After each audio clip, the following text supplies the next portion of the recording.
bagaimana caranya kita berdoa kepada Allah, sementara antara yang meminta, yang diminta satu pelaku juga.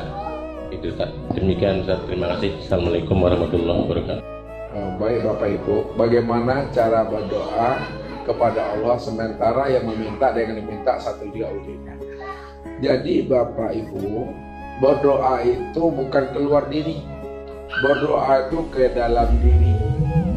Maksudnya ke dalam diri, bahwa diri kita inilah tempat nyatanya memandang diri Tuhan. Kalaulah diri Bapak Ibu tempat nyatanya memandang diri Tuhan, maka sesungguhnya diri Tuhan itu inilah nyatanya pada Bapak Ibu yang sebenar-benarnya. Pada saat itu, karena diri Bapak tidak ada di situ, diri Ibu juga tidak ada di situ, diri Allah cuma yang semata-mata. Lalu siapa yang meminta? Yang meminta itu ya Allah. Pada saat itu apa maknanya bahasa Allah meminta itu? Allah merahmati akan dirinya sendiri, Allah memberkati dirinya sendiri, Allah meridhoi akan dirinya sendiri. Itulah kata dan bahasa yang bisa diungkapkan untuk menjelaskan bahwa yang meminta dengan yang diminta satu juga wujudnya. Namun kalau dipisah ya, dipisah. Kalau dipisah itu dia dua wujud. Walaupun dua wujud namun hakikatnya satu. Bagaimana mandangnya? Yang meminta itu disebut namanya Muhammad. Ya, yang meminta Muhammad.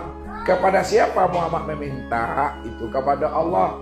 Siapa Allah? Siapa Muhammad? Allah itu nama diriku. Muhammad itu nama wujud diriku. Kalaulah Allah itu nama diriku, maka Allah itu disebut namanya zat. Kalaulah Muhammad itu nama wujud diriku, maka Muhammad itu disebut namanya sifat. Makanya zat dengan sifat tak bisa dipisah ceraikan. Untuk melihat zat, lihat kepada sifat. Ya. Kalaulah untuk melihat zat adalah kepada sifat, lalu siapa sifat ini? Sifat ini adalah kenyataan zat. Kalaulah sifat adalah kenyataan zat, maka dipatrikan ke dalam hati. Nah, ini baru makrifat kembali. Patrikan dia ke dalam hati bahwa sifat itulah yang sebenar-benarnya zat. Sekarang sifat namanya siapa tadi? Muhammad. Zat siapa namanya? Nah, Ustaz bertanya sama Bapak Ibu, untuk memandang Allah lihatnya kemana? Sifat. Jangan sifat juga lagi, tapi dah berganti namanya. Untuk memandang Allah lihatnya Muhammad. Kenapa untuk memandang Allah lihatnya kepada Muhammad? Siapa Muhammad itu? Muhammad itu adalah kenyataan memandang diri Allah. Nah, Muhammad itu kenyataan untuk memandang Allah. Patrika lagi dalam diri.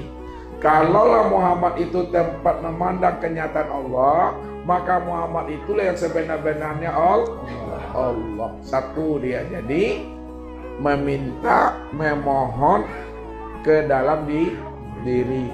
Itu maksudnya Allah meminta kepada dirinya sendiri. Itu bahasa hakikat.